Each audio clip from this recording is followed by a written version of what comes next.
புதுயுகம் நேர்கள் எல்லாருக்கும் அன்பான வணக்கம். இது குட்டி ஸ்டோரி. வீட்டை கட்டிப்பாரு, கல்யாணத்தை பண்ணிப்பாருன்னு தானே சொல்லுவாங்க. ஒரு வீடு இடம் வாங்கி லோன் போட்டு அதை கட்டி முடித்து அந்த லோனை திருப்பி அடைக்கிறதுக்குள்ளே அப்பப்பான்னு ஆயிடுது நமக்கெல்லாம். ஆனால் இங்கே ஒருத்தர் பெரிய அரண்மனை ஒன்று கட்டி அதில் எப்படி பவுசாக வாழ்ந்திருக்காரு, அதை பற்றின கதையை தெரிஞ்சுக்கலாமா? பிரான்சினுடைய வெர்சாய் அப்படிங்கிற அரண்மனை. இந்த அரண்மனை உலக பிரசித்தி பெற்றது. இந்த அரண்மனை ரொம்ப காலத்துக்கு முந்தைய கட்டியாச்சு. அது ரொம்ப ரொம்ப ரொம்ப பெருசு. எவ்வளோ பெருசு அப்படின்னு கேட்டால் 800 ஹெக்டேர் அளவுக்கு பரப்பளவு இந்த அரண்மனை அமைஞ்சிருக்கு. இதில் 1300க்கு மேற்பட்ட அறைகள், 67 இடங்களில் படிக்கட்டுகள், இதையும் தாண்டி 2143 ஜன்னல்கள். இவ்வளவு பெரிய அரண்மனை. இது வெர்சாய் அரண்மனைன்னு பிரான்ஸில் இருக்குது. இந்த அரண்மனையில் ஒரு பெரிய ஸ்பெஷல் என்னன்னா, அங்கே விருந்தினர்கள் வந்து சாப்பிட்ற ஒரு பெரிய டைனிங் ஹாலும் அதுக்கு சமைக்கக்கூடிய சமையல் அறையும் தான். அதுதான் விஷயமே. அதுக்கப்புறம் வருவோம். இதை தாண்டி அந்த அரண்மனையில் முக்கியமான இடம் அப்படிங்கிறது மலர்கள் பூத்து குலுங்கக்கூடிய செடிகள் நிறைஞ்ச தோட்டம்.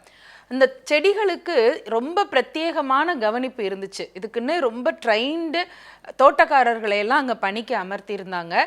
நிறைய விதவிதமான பூக்கள் அதில் பூத்து குலுங்கும். எந்த அளவுக்கு அந்த பூக்கள் பூத்து குலுங்கும்னா, பூக்களுடைய வாசனை வந்து அந்த பக்கமாக நடந்து போகிற அந்த விருந்தினர்கள் மயக்கம் போட்டு விழுகிற அளவுக்கு வாசனை வரும்னா, அப்போ எவ்வளோ பெரிய தோட்டம், அதில் எவ்வளோ பூக்கள் இருந்தால் அதை எவ்வளோ அழகாக பராமரிச்சிருந்தால் இப்படியெல்லாம் நடக்கும்னு யோசிச்சுக்கணும்.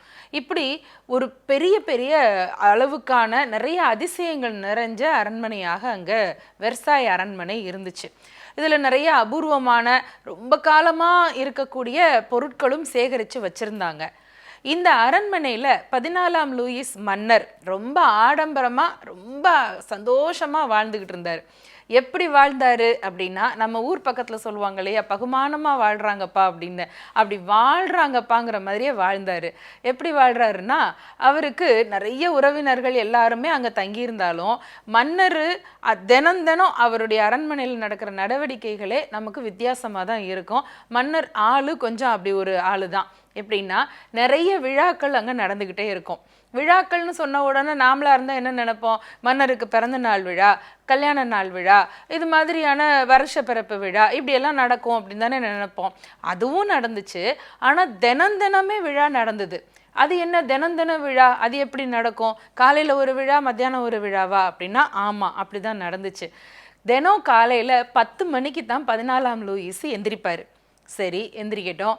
10 மணிக்கு அவர் தூக்கத்துலேருந்து எந்திரிக்கிற போது மன்னர் துயிலெழுப்பும் விழா அப்படின்னு ஒரு விழா பண்ணுவாங்களாம். பெரிய பேண்டு வாத்தியம்லாம் வச்சு முழங்கி அமைச்சர், மற்ற அதிகாரிகள், இன்னும் பல வேலையாட்கள் எல்லாரும் சூழ்ந்து நின்று தான் அவரை எழுப்புவாங்க. மனுஷன் காலையில் 10 மணிக்கு தான் எந்திரிச்சே வருவாராம். அப்படி மன்னர் எந்திரிச்சு வர்றது துயிலெழுப்பும் விழா அப்படின்னு கொண்டாடப்படுமா. அதுக்கப்புறம் மன்னர் தயாராகி தர்பாருக்கு வர்றாரு அப்படின்னு சொன்னால் மன்னர் தர்பாருக்கு வரும் விழா அப்படின்னு அதுக்கு ஒரு விழா நடத்துவாங்க. இன்னும் அடுத்ததாக மன்னர் மாலையில் விளையாடுறாரு அப்படின்னா அதுக்கு மன்னர் விளையாடும் விழா அப்படின்னு விளையாட்டு விழா நடக்குமா. மன்னர் வாக்கிங் போகிறாரு அப்படின்னா நடைப்பயிற்சி விழா அப்படின்னு நடைப்பயிற்சிக்கு ஒரு விழா கொண்டாடுவாங்க. விருந்தினர்களோட நண்பர்களோட உட்காந்து சாப்பிட்றாருன்னா உணவு உண்ணும் திருவிழா அப்படின்னு அதுக்கும் ஒரு விழா கொண்டாடுவாங்களாம். ஒரே நாளில் இப்படி 5-6 தடவை கிடைச்ச கேப்பில் எல்லாம் விழா கொண்டாடிட்டு வாழ்ந்திருக்காரு 14ஆம் லூயிஸ். இந்த மன்னருக்கு ஒரு ஆசை என்னன்னா, நம்ம மட்டும் இப்படியே ரொம்ப பகுமானமாக இருந்தால் பத்தாது, வரக்கூடியவங்களும் அப்படித்தான் இருக்கணும், ரிச்சாக இருக்கணும் அப்படின்னு முடிவு பண்ணி அரண்மனைக்கு யார் வந்தாலும் அவங்க ரொம்ப விலை உயர்ந்த ஆடம்பரமான ஆடைகள் அணிஞ்சு தான் வரணும். சாதாரண தோற்றத்தில் யாராவது வந்தாங்கன்னா அவங்களுக்கு கடுமையான தண்டனை உண்டு அப்படின்னும் அறிவிப்பு பண்ணிட்டாங்க. அதனால அங்கே ரொம்ப முக்கியமானவங்க, பெரிய பெரிய விவிஐபிஸ், பணக்காரர்கள், மற்ற நாட்டு ராஜாக்கள், இவங்க எல்லாரும் தான் வர்றது வழக்கமாக இருந்துச்சு. இது மாதிரி எல்லாரும் வரும்போது அவங்களுக்கு விருந்து உபசாரம் செய்யணும் இல்லையா. இந்த விருந்து உபசாரத்துக்கு தான் அந்த டைனிங் ஹாலை பயன்படுத்தியிருக்காங்க. இப்போ தான் விஷயமே. இப்போது அந்த டைனிங் ஹாலில் ஒரே நேரத்தில் 100 பேர் உட்காந்து சாப்பிட்ற அளவுக்கு நீளமான ஒரு டைனிங் டேபிள் இருந்திருக்கு. அந்த டைனிங் டேபிளில் ராஜா உட்காந்து ஒரு நடுவில் உட்காந்துக்குவார்.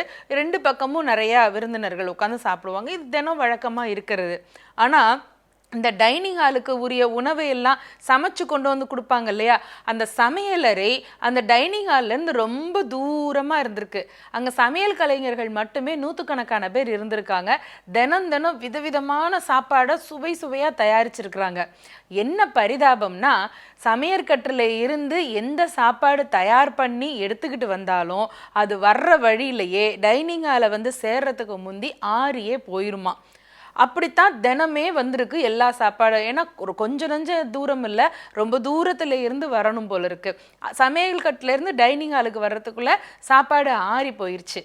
இது ஒரு நாள் 2 நாள் இல்லை, எல்லா நாளும் நடந்திருக்கு.